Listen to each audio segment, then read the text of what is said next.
साहित्यिक और रोचक कहानियों की श्रृंखला में आज सुनिए आचार्य चतुर सेन शास्त्री जी की लिखी हुई उनकी एक प्रसिद्ध कहानी कलकत्ते में एक रात। प्रस्तुत है कहानी मेरी ज़बानी। मैं हूँ सीमा सिंह। कलकत्ता जाने का मेरा पहला ही मौका था। मैं संध्या समय वहां पहुंचा और हैरिसन रोड पर एक होटल में ठहर गया। होटल में जो कमरा मेरे लिए ठीक किया गया उसमें सब सामान ठिकाने लगा। थोड़ी देर में सुस्ताया, फिर स्नान कर चाय पी, कपड़े बदल एक नजर शहर को देखने बाहर निकला। बरसात के दिन थे। अभी कुछ देर पहले पानी पड़ चुका था। ठंडी हवा के झोंके मन को हरा कर रहे थे। चलने को तैयार होकर मैं कुछ क्षण तक तो होटल के बरामदे में खड़ा होकर बाजार की भीड़ भाड़ चहल पहल देखने लगा। गगनचुंबी अट्टालिकाएं, प्रशस्त सड़कें, उन पर पागल की भांति धुन बांधकर आते जाते मनुष्यों की भीड़, मोटर, ट्राम गाड़ी, ये सब देखकर मेरा दिल घबराने लगा। मैं खड़ा होकर सोचने लगा, आखिर यहाँ मन में कैसे शांति उत्पन्न हो सकती है। अंधेरा हो गया था, परंतु बाजार बिजली से जगमगा रहा था। कहना चाहिए बाजार की शोभा दिन की अपेक्षा रात ही को अधिक प्रतीत होती है। जो दुकानें अभी दिन के प्रकाश में सुस्त और अंधकारपूर्ण थीं, इस समय वे जगमगा रही थीं। ग्राहकों की भीड़ भाड़ के क्या कहने थे। किसी को पलक मारने की फुर्सत न थी। कुछ देर बाजार की ये बहार देखकर मैं नीचे उतरा।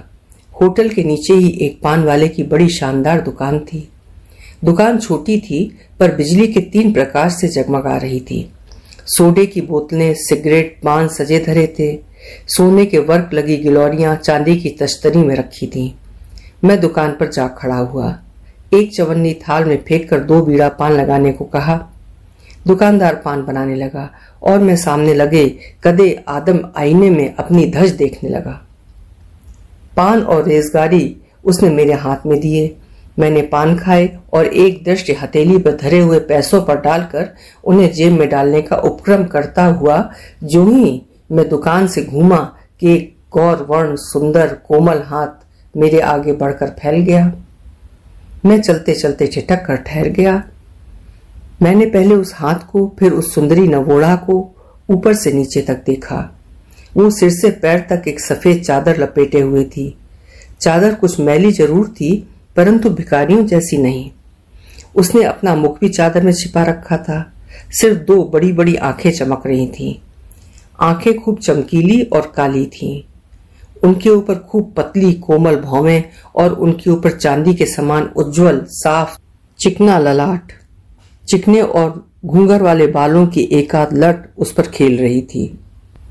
यद्यपि एक प्रकार से भद्दे ढंग से अपने शरीर को उस साधारण चादर में लपेट रखा था, परंतु उसमें से उसकी सुडौल देहयष्टि और उत्फुल्ल यौवन फूटा पड़ता था। उसके मुख के शेष भाग को देखने का उपाय न था, परंतु उस पर दृष्टि डालते ही उसे देखने की प्यास आंखों में पैदा हो जाती थी। मैंने क्षण भर ही में उसको देख लिया। उसने मुझसे कुछ कहा नहीं। वो एक हाथ से अपनी चादर को शरीर से ठीक ठीक लपेटे, दूसरा हाथ मेरे आगे पसार कर खड़ी रही। उसकी दृष्टि में भीख की याचना थी और एक गहरी करुणा भी। वो मानो कोई भेद छिपाए फिर रही थी। मैं एकाएक पागल सा हो गया, कुछ कह न सका। मैंने हाथ के कुल पैसे उसे दे दिए। पैसे पाकर उसने उन्हें बिना ही देखे मुट्ठी में भर लिया। फिर उसने एक विचित्र दृष्टि से मेरी ओर देखा, फिर धीरे धीरे वहां से खिसक कर सड़क के दूसरे छोर पर एक खंभे के सहारे खड़ी हो मेरी ओर देखने लगी। मुझे मालूम हुआ वो मुझसे कुछ कहना चाहती है। मेरे मन में कुछ विचित्र गुदगुदी सी पैदा होने लगी। बड़े नगर के विचित्र जीवन का मुझे कुछ ज्ञान न था। मैं देहात के शांत वातावरण में रहने वाला आदमी, परंतु वो स्त्री वहां खड़ी मेरी तरफ देखती ही रही। जहां वो खड़ी थी वहां काफी अंधेरा था। कुछ देर खड़ा मैं उसे देखता रहा। मुझे उसके निकट जाना चाहिए या नहीं, मैं यही सोचने लगा। अंत में मैं साहस करके उसके पास गया। मुझे निकट आया देखकर उसने अपने मुख से चादर का आवरण हटा लिया और बड़ी बड़ी आंखों से मेरी तरफ अभिप्रायपूर्ण दृष्टि से देखने लगी, जैसे अजगर अपनी प्रथम दृष्टि से अपने शिकार को स्तंभित कर देता है। उसी प्रकार मैं स्तंभित सा हो गया। उस अंधकार में भी उसके मुख चंद्र की आभा फूटकर निकली पड़ती थी। उसने मृदु और कोमल स्वर में कहा, आप डरते तो नहीं? प्रश्न सुनकर मैं अचकचा गया। मैंने कहा, नहीं, कहो क्या बात है। मेरे साथ आइए, मैं इसी ट्रॉम पर सवार होती हूँ, आप भी इसी पर चढ़ जाइए, मुझसे दूर बैठिए, मैं जहां उतरूं आप भी वहां उतर जाइए। वो बिना मेरे उत्तर की प्रतीक्षा किए ही सामने जाती हुई ट्रॉम पर चढ़ गई और मैं विकारग्रस्त रोगी की भांति बिना कुछ सोचे विचारे कूद कर ट्राम पर चढ़ गया। बाजारों, चौराहों और पार्कों को पार करती हुई ट्राम चली जा रही थी। वो रहस्यमयी स्त्री एक खिड़की के बाहर मुंह निकाले बैठी थी। उसके अंग का कोई भी हिस्सा दिखाई नहीं पड़ रहा था। मेरा दिल घबराने लगा। कई बार मैंने ट्रॉम से उतरने की इच्छा की, पर जैसे शरीर कीलों से जड़ दिया गया हो, मैं उठ ही नहीं सकता था। अब उजाड़ सा मोहल्ला आ रहा था, शायद कोई मैदान था। बाजार पीछे छूट गए थे। दूर दूर बिजली की बत्तियां टिमटिमा रही थीं। ट्राम कड़कती जा रही थी। रात अंधेरी थी और बिजली के खंभों के चारों ओर अंधकार कुछ अद्भुत सा लग रहा था। सड़कें सुनसान थीं।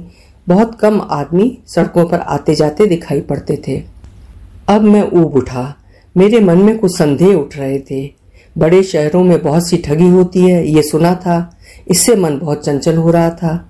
जो ही ट्राम ठहरी, मैं उस पर से कूद पड़ा। साथ ही वो स्त्री भी उतर पड़ी। मैं एक और चलने को उद्यत हुआ ही था कि उसने बारीक और कोमल स्वर में कहा, उधर नहीं, इधर आइए। मैंने रुककर देखा। उसने पास आकर वही जादू भरी आंखें मेरी आंखों में डालकर कहा, तुमने कहा था मैं डरता नहीं।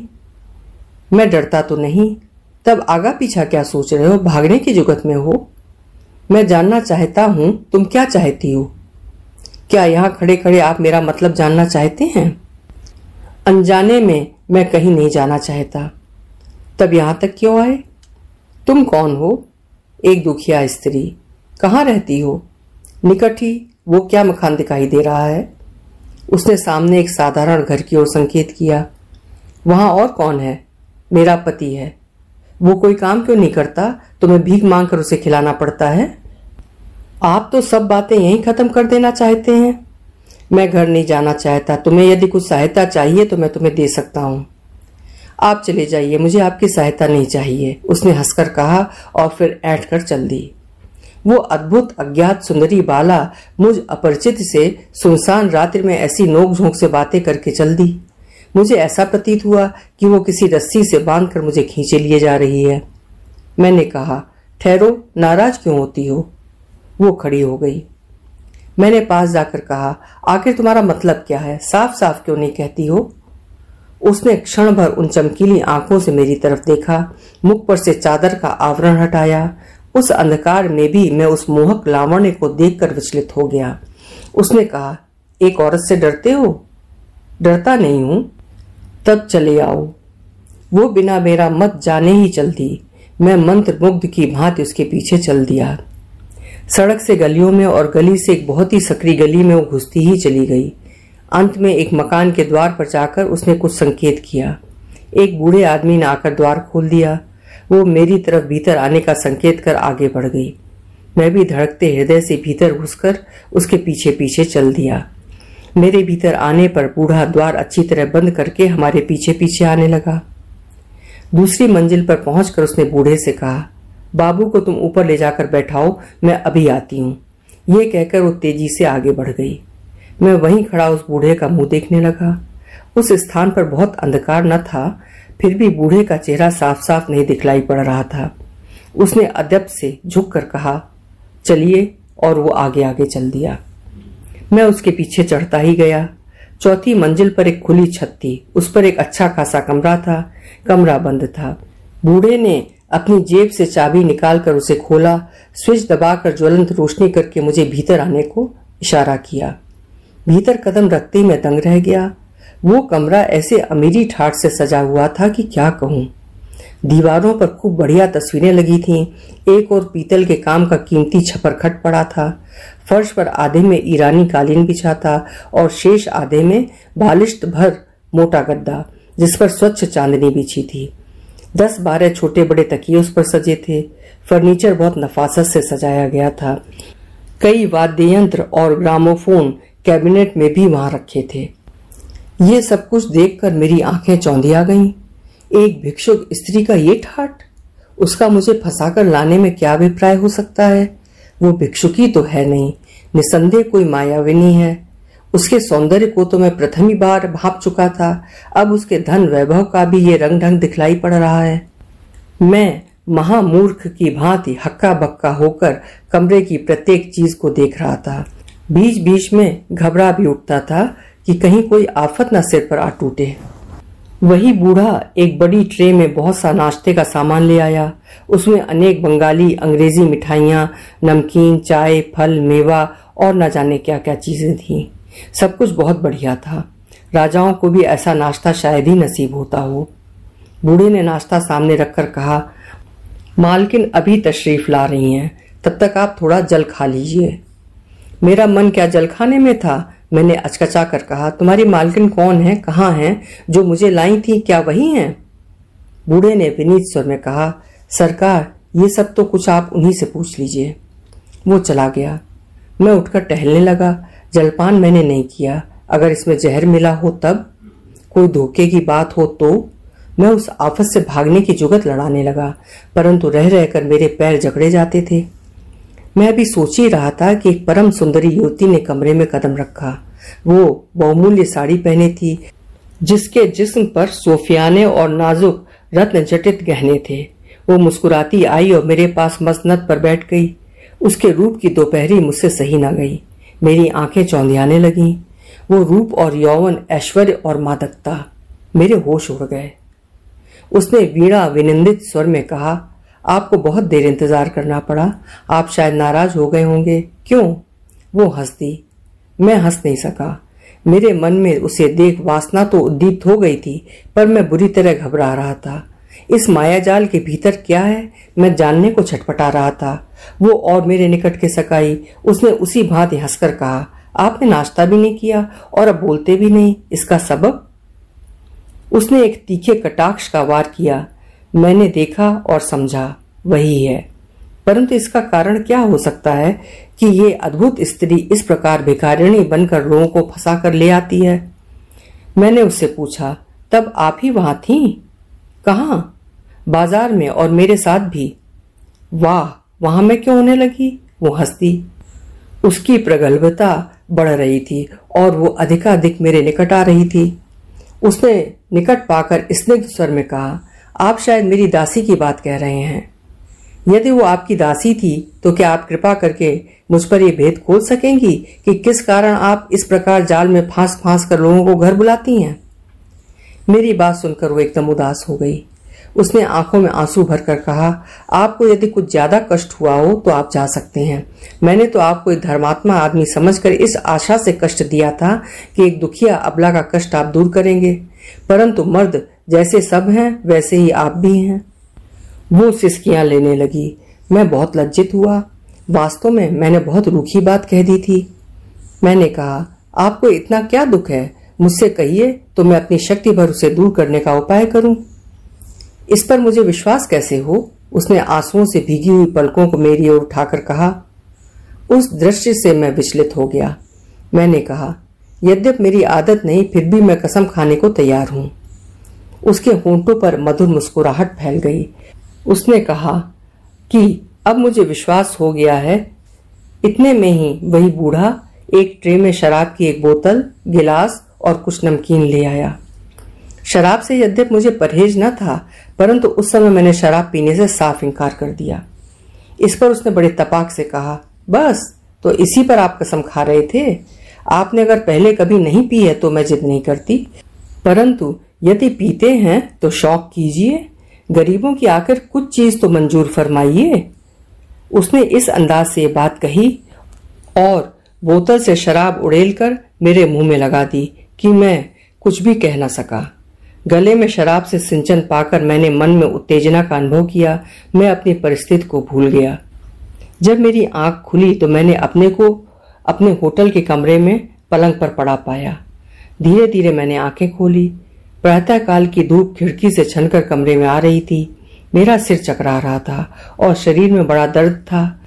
कई मिनट तक मैं बिना हिले डुले पड़ा रहा, जैसे शरीर का सत निकल गया हो।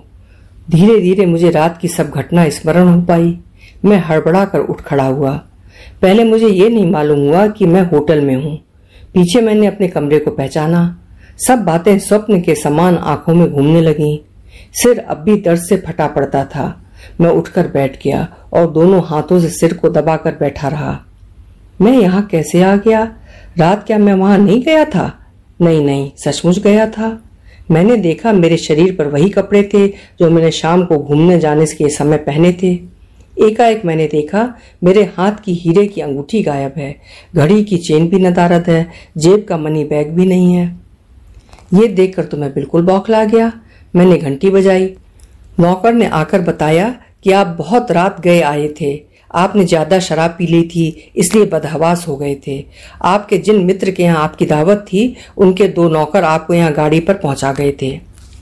मैंने जल्दी जल्दी कोट बदन पर डाला और धड़धड़ाता हुआ पुलिस ऑफिस में पहुंचा। सब घटना की मैंने रिपोर्ट लिखाई। मेरा वर्णन सुनकर इंस्पेक्टर मुस्कुराने लगे। वे तुरंत ही 2 कांस्टेबलों को लेकर मेरे साथ चल दिए। मैं अनायासी ठिकाने पर जा पहुंचा। जिस घर में जाकर मैं बेवकूफ बना था, इस समय उसके दरवाजे में ताला पड़ा था और उस पर टू लेट का साइन बोर्ड लगा हुआ था। पूछने पर पड़ोस के एक संभ्रांत बंगाली महाशय ने आकर कहा कि ये मकान उन्हीं का है और किराए को खाली है तथा कई महीने से इसमें कोई नहीं रहता है। जब मैंने उनसे रात की घटना का जिक्र किया तो वो हंसने लगे। उन्होंने कहा, बाबू का दिमाग फिर गया है, आप किसी दूसरे मकान में आए होंगे। वे हाथ का नारियल पीते हुए भीतर चले गए। हम लोग कोई सुराग न पाकर चले आए। लगभग 2500 के नोट और जवाहरात के अलावा मेरे बहुत कीमती कागजात भी गायब हो गए थे। वे सब उसी दिन मुझे अदालत में पेश करने थे। उसी काम से मैं कलकत्ता गया था। मुझे कोर्ट में ये देखकर आश्चर्य हुआ कि उनमें से कुछ जरूरी कागजात प्रतिपक्षी वकील की फाइल में हैं और उनसे मेरे विरुद्ध सबूत जुटाया जा रहा है। कहना ना होगा, वो 40,000 का मुकदमा मैं उन कागजों को गंवाकर उसी तारीख को हार बैठा। उसी दिन मैंने कलकत्ता त्यागा। घर आकर बहुत कोशिश उस भेद को खोलने की पर शोक कुछ पता न चला। इस प्रकार कलकत्ते की वो एक रात मेरे जीवन में एक काल रात्रि बन गई। अभी आप सुन रहे थे आचार्य चतुरसेन शास्त्री जी की लिखी हुई कहानी कलकत्ते में एक रात। उम्मीद है कहानी आपको जरूर पसंद आई होगी। हिंदी का श्रेष्ठ साहित्य नियमित सुनते रहने के लिए मेरे चैनल्स को सब्सक्राइब करना न भूलिएगा। लाइक करिएगा और शेयर भी करिएगा। धन्यवाद।